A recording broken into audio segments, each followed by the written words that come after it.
আসসালামু আলাইকুম। Hello everyone, সবাই কেমন আছেন? আশা করি সবাই অনেক বেশি ভালো আছেন।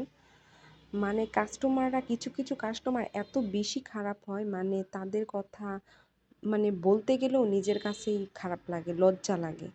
আসলে আমরা হোমমেড কেক নিয়ে কাজ করি, তাই না? তো হোমমেড কেক নিয়ে যখন কাজ করি, হোমমেড কেকের প্রাইস তো একটু বেশি হবে, তাই না? তো আপনারা তো জেনে শুনেই অর্ডার করেন।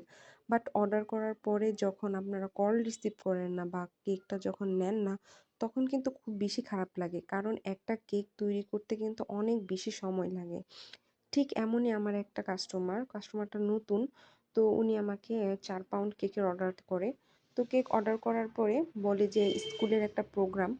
তো আমি তো ভাবছি যে হ্যাঁ, কিন্তু আমার ভুল হয়েছে। আমি যদি হাফ টাকা অ্যাডভান্স নিতাম তাহলে হয়তোবা এই ভুলটা হতো না। সে কেক নিত। হয়তোবা আমার কিছু টাকা আমার হইতো, যাতে আমার লস না হয়। বাট সে আর ফোনই তুললো না। বাট সে ফোন তোলার পরে ১ম বার ফোন তোলার পরে সে বলে তার নাকি কোনো কেকই ছিল না। আসলে কি বেয়াদব কাস্টমার, কি বলবো?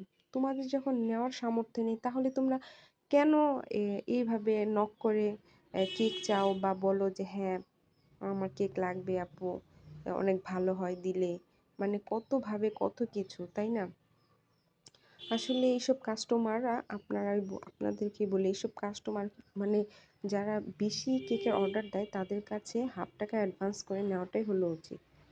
তো যাই হোক, কাস্টমারের কথা আর কি বলবো। আর কিছু ভালো কাস্টমার আছে, খুবই ভালো, তাদের কথা বলে বোঝানো যাবে না। তো সবাই ভালো থাকবে।